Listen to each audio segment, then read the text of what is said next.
আসসালামু আলাইকুম ওরহমতুল্লাহ বরাকাতু। সুপ্রিয় দর্শক শ্রোতা ভাই বোন, আমরা এসেছি রাজধানী ঢাকার আফতাবনগরের অদূরেই বিস্তীর্ণ এই খোলা জায়গায় একটি স্বপ্নের কথা আপনাদেরকে জানাতে। আমরা ঠিক এই জায়গার অদূরেই বপন করতে চাই আমাদের একটি বড় স্বপ্ন। প্রিয় দর্শক, চাকরির বাজার সম্পর্কে আমরা যারা টুকটাক ধারণা রাখি, আমরা প্রত্যেকেই জানি বাংলাদেশের চাকরির বাজারে প্রতি বছর নতুন করে ২৪ লাখ তরুণ তরুণী প্রবেশ করেন, যাদের বেশিরভাগই দক্ষতার অভাবে অনেকখানি পিছিয়ে পড়েন। ঠিক একইভাবে ৫ থেকে ১০ লক্ষ মানুষ বিদেশে পাড়ি জমান চাকরির উদ্দেশ্যে, এবং প্রতিযোগিতার এই বিশ্বে তাদেরও দক্ষতার অভাবে অনেককে পিছিয়ে পড়ে থাকতে দেখা যায়। এ লক্ষ্যে আসুন্নাহ ফাউন্ডেশন দীর্ঘদিন থেকে কাজ করে চলেছে। জাতীয় দক্ষতা উন্নয়ন কর্তৃপক্ষের অনুমোদন নিয়ে আমরা বেশ কয়েক বছর আগে শুরু করেছি আসুন্নাহ স্কিল ডেভেলপমেন্ট ইনস্টিটিউটের পথ চলা। এই প্রতিষ্ঠানের অধীনে এখনও পর্যন্ত আমরা ৮টি ডিপার্টমেন্টে ২৫০০ মানুষকে প্রশিক্ষণ দিয়ে তাদেরকে বিভিন্ন পর্যায়ে চাকরির ব্যবস্থা করে দিয়েছি। মেয়েদের জন্য ব্লক বাটিক, ফ্যাশন ডিজাইনিং এবং স্মার্ট টেলারিংয়ের কোর্সের ব্যবস্থা করেছে। ঠিক একইভাবে ছেলেদের জন্য কম্পিউটার এবং কারিগরি রিলেটেড বেশ কয়েকটি কোর্স আমরা পরিচালনা করছি।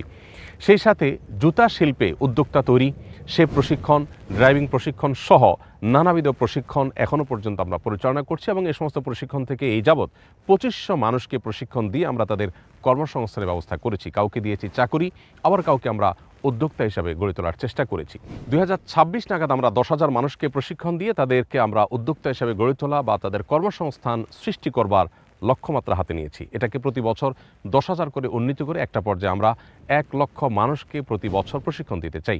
এখনও পর্যন্ত আমাদের যে সমস্ত প্রশিক্ষণ কার্যক্রমগুলো চলমান আছে তার সবগুলোই কোনো ভাড়া কিংবা লিজে নেওয়া শেডে পরিচালিত হচ্ছে। বিক্ষিপ্তভাবে এই প্রশিক্ষণ কার্যক্রম পরিচালনা করা আমাদের জন্য বেশ কষ্টের এবং দুরূহ।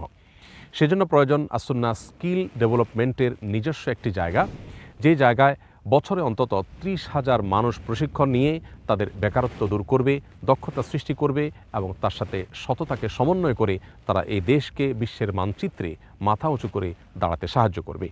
আমাদের এই স্বপ্ন পূরণের জন্য প্রয়োজন ২০০ কাঠা বা ১,৪৪,০০০ বর্গফুটের একটি জায়গা। এই জায়গা যেটি আপনি দেখতে পাচ্ছেন, এই জায়গা আমরা কিনতে চাই এবং স্বপ্নের বীজ এখানে বপন করতে চাই। হাজারো লাখো পরিবারের মুখে আমরা হাসি ফোটাতে চাই। বিশ্বের দরবারে বাংলাদেশকে অনন্য উচ্চতা আমরা নিয়ে যেতে চাই। বেকারত্ব নামক এই শব্দটিকে আমরা জাদুঘরে পৌঁছে দিতে চাই। প্রিয় দর্শক, এই স্বপ্ন পূরণের জন্য আপনি আমাদের সাথী হতে পারেন।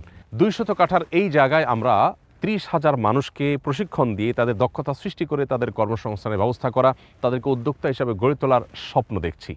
আল্লাহ যদি আমাদেরকে তৌফিক দান করেন, ইনশাআল্লাহ এই জায়গা থেকে হাজার হাজার পরিবারের কর্মসংস্থানের ব্যবস্থা হবে, দূর হবে তাদের বেকারত্ব। বাংলাদেশ বিদেশ থেকে প্রচুর পরিমাণ রেমিটেন্স যেমন আহরণ করতে পারবে, ঠিক তেমনিভাবে বিশ্বের শ্রমবাজারে মাথা উঁচু করে দাঁড়াতে পারবে আমাদের দেশের তরুণ তরুণীরা। প্রিয় দর্শক, আসুন্নাহ ফাউন্ডেশনের সাদকায়ে জারিয়ামূলক এই প্রকল্পে শরিক হতে পারেন আপনিও। ১ বর্গফিট জায়গার জন্য মাত্র ১৫০০ টাকা দিয়ে আপনি হতে পারেন এই স্বপ্নের প্রতিষ্ঠানের একজন গর্বিত স্পন্সর। সেই সাথে কেউ যদি চান ১০ বর্গফিট জায়গার জন্য ১৫,০০০ টাকা দিয়ে আপনি হতে পারেন স্বপ্নের এই প্রতিষ্ঠানের একজন প্রতিষ্ঠাতা। ১ কাঠা জায়গার আনুমানিক মূল্য প্রায় ১০ লক্ষ টাকা পরিশোধ করে আপনিও হতে পারেন স্বপ্নের এই প্রতিষ্ঠানের একজন স্বপ্নদ্রষ্টা, একজন প্রতিষ্ঠাতা, যার মাধ্যমে সাদকায়ে জারিয়ার সওয়াব পেতে থাকবেন আপনি আজীবন। এখান থেকে বেকারত্ব দূর হবে হাজারো তরুণের, হাজারো অভাবী এবং দুস্থ মানুষের। এখান থেকে হয়তো গড়ে উঠবে আগামীর ব্যবসায়িক আইকন, আগামীর বাংলাদেশের মাথা উঁচু করে দাঁড়াবার মতো ব্যক্তিত্ব। আল্লাহ রাব্বুল আলামিন আমাদের সকলকে সকল সাদকায়ে জারিয়ামূলক প্রকল্পে সাধ্য অনুযায়ী শরীক থাকবার তৌফিক দান করুন। আসুন্নাহর এই স্বপ্নের প্রতিষ্ঠানকে গড়ে তোলবার জন্য আপনাদের দোয়া, সুপরামর্শ, আর্থিক সহযোগিতা সবকিছু আমরা কামনা করি। আল্লাহ রাব্বুল আলামিন আমাদের সকলকে কবুল করুন, আমাদের স্বপ্নগুলোকে কবুল করুন, আমাদের নিয়তগুলোকে আল্লাহ তাআলা কবুল এবং মঞ্জুর করুন। আসসালামু আলাইকুম ওয়া রাহমাতুল্লাহি ওয়া বারাকাতুহু।